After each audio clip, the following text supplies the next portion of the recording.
अब हम ये बोलना चाह रहे हैं कि जनगण मन जब आप पढ़ते हैं तो जनगण मन में क्या दिखता है कि ये देश दिखता है और देश की जनता दिखती है। जब आप वंदे मातरम पढ़ते हैं तो वो तो एक भगवान और देवी के बारे में पूजा की बात है उसमें। अब उन मुजाहिदीन आज़ादी को क्या बोलेंगे जिन्होंने इस देश के लिए कुर्बानी दी, चाहे वो मौलाना महमूदुल हसन हो, हुसैन अहमद मदनी हो, मौलाना अबुल कलाम आज़ाद हो, मौलाना काफ़ी हो। ये तो देश को आज़ाद कराने के लिए किया था। यहाँ पर आप देश को इस तरह से पेश कर रहे हैं। और जनगण मन जो लिखा गया था वो तो जनता के लिए लिखा गया था। और मैं कह रहा हूँ कि 1950 में राजेंद्र प्रसाद ने बहुत बड़ी गलती की। बगैर रेजोल्यूशन के उन्होंने कह दिया कि नेशनल सॉन्ग है, जबकि रेजोल्यूशन लेना चाहिए था उनको। तो और कहीं पर भी नेशनल सॉन्ग का डेफिनेशन नहीं है। तो आप इसको इस तरह से मुसल्लत कर रहे हैं देश के ऊपर, तो ये गलत है बिल्कुल। आर्टिकल 25 फ्रीडम ऑफ रिलीजन है, उसके स्टैंजास पढ़ लीजिए आप। मैं एक मुसलमान हूँ, मैं सिवाय अल्लाह के किसी की इबादत नहीं करता हूँ। अगर मैं किसी की बात करूँगा तो मुसलमान कहाँ रहूँगा? तो आप तो आर्टिकल 25 का, 26 का, 29 का ग्रेव वायलेशन कर रहे हैं। और ये बता दीजिए, ये संघी आरएसएस के लोग कभी वंदे मातरम पढ़े? ये लोग कहाँ पढ़े बताइए? माफीनामे लिख रहे थे। और हिंदू महासभा और मुस्लिम लीग तो फौज जमा कर रहे थे अंग्रेजों को देने के लिए। आपने कभी जिंदगी में पढ़ा ही नहीं। और आखिरी बात, हमारा संविधान का जो प्रियम्बल है वो किससे शुरू होता है? वी द पीपल, भारत माँ से नहीं शुरू होता है ना। कहाँ शुरू होता है? तो आप तो ये तो बिल्कुल ही संविधान के खिलाफ, उन मुजाहिदीन आज़ादी के खिलाफ। और जो काम बोस नहीं किए, रविंद्रनाथ टैगोर नहीं किए, वो काम आप ये कर रहे हैं। जो कमेटी बनाई गई थी उन्होंने कहा कि नहीं। तो ये सब मकसद एक ही है कि इस देश को एक हिंदू थियोक्रेटिक कंट्री बनाया जाए। हम इसकी मजम्मत करते हैं, कंडेम करते हैं।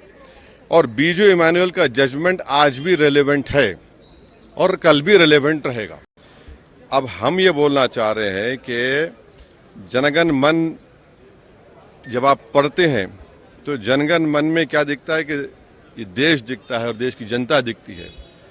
जब आप वंदे मातरम पढ़ते हैं तो वो तो एक भगवान और देवी के बारे में पूजा की बात है उसमें। अब उन मुजाहिदीन आज़ादी को क्या बोलेंगे जिन्होंने इस देश के लिए कुर्बानी दी, चाहे वो मौलाना महमूदुल हसन हो, हुसैन अहमद मदनी हो, मौलाना अबुल कलाम आज़ाद हो, मौलाना काफ़ी हो। ये तो देश को आज़ाद कराने के लिए किया था। यहाँ पर आप देश को इस तरह से पेश कर रहे हैं। और जनगण मन जो लिखा गया था वो तो जनता के लिए लिखा गया था। और मैं कह रहा हूँ कि 1950 में राजेंद्र प्रसाद ने बहुत बड़ी गलती की। बगैर रेजोल्यूशन के उन्होंने कह दिया कि नेशनल सॉन्ग है, जबकि रेजोल्यूशन लेना चाहिए था उनको। तो और कहीं पर भी नेशनल सॉन्ग का डेफिनेशन नहीं है। तो आप इसको इस तरह से मुसल्लत कर रहे हैं देश के ऊपर, तो ये गलत है बिल्कुल। आर्टिकल 25 फ्रीडम ऑफ रिलीजन है, उसके स्टैंजास पढ़ लीजिए आप। मैं एक मुसलमान हूँ, मैं सिवाय अल्लाह के किसी की इबादत नहीं करता हूँ। अगर मैं किसी की बात करूँगा तो मुसलमान कहाँ रहूँगा? तो आप तो आर्टिकल 25 का, 26 का, 29 का ग्रेव वायलेशन कर रहे हैं। और ये बता दीजिए, ये संघी आरएसएस के लोग कभी वंदे मातरम पढ़े? ये लोग कहाँ पढ़े बताइए? माफीनामे लिख रहे थे। और हिंदू महासभा और मुस्लिम लीग तो फौज जमा कर रहे थे अंग्रेजों को देने के लिए। आपने कभी जिंदगी में पढ़ा ही नहीं। और आखिरी बात, हमारा संविधान का जो प्रियम्बल है वो किससे शुरू होता है? वी द पीपल, भारत माँ से नहीं शुरू होता है ना। कहाँ शुरू होता है? तो आप तो ये तो बिल्कुल ही संविधान के खिलाफ, उन मुजाहिदीन आज़ादी के खिलाफ। और जो काम बोस नहीं किए, रविंद्रनाथ टैगोर नहीं किए, वो काम आप ये कर रहे हैं। जो कमेटी बनाई गई थी उन्होंने कहा कि नहीं। तो ये सब मकसद एक ही है कि इस देश को एक हिंदू थियोक्रेटिक कंट्री बनाया जाए। हम इसकी मजम्मत करते हैं, कंडेम करते हैं।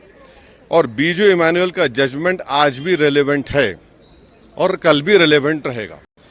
अब हम ये बोलना चाह रहे हैं कि जनगण मन जब आप पढ़ते हैं तो जनगण मन में क्या दिखता है कि ये देश दिखता है और देश की जनता दिखती है। जब आप वंदे मातरम पढ़ते हैं तो वो तो एक भगवान और देवी के बारे में पूजा की बात है उसमें। अब उन मुजाहिदीन आज़ादी को क्या बोलेंगे जिन्होंने इस देश के लिए कुर्बानी दी, चाहे वो मौलाना महमूदुल हसन हो, हुसैन अहमद मदनी हो, मौलाना अबुल कलाम आज़ाद हो, मौलाना काफ़ी हो। ये तो देश को आज़ाद कराने के लिए किया था। यहाँ पर आप देश को इस तरह से पेश कर रहे हैं। और जनगण मन जो लिखा गया था वो तो जनता के लिए लिखा गया था। और मैं कह रहा हूँ कि 1950 में राजेंद्र प्रसाद में बहुत बड़ी गलती की। बगैर रेजोल्यूशन के उन्होंने कह दिया कि नेशनल सॉन्ग है, जबकि रेजोल्यूशन लेना चाहिए था उनको। तो और कहीं पर भी नेशनल सॉन्ग का डेफिनेशन नहीं है। तो आप इसको इस तरह से मुसल्लत कर रहे हैं देश के ऊपर, तो ये गलत है बिल्कुल। आर्टिकल 25 फ्रीडम ऑफ रिलीजन है, उसके स्टैंजास पढ़ लीजिए आप। मैं एक मुसलमान हूँ, मैं सिवाय अल्लाह के किसी की इबादत नहीं करता हूँ। अगर मैं किसी की बात करूँगा तो मुसलमान कहाँ रहूँगा?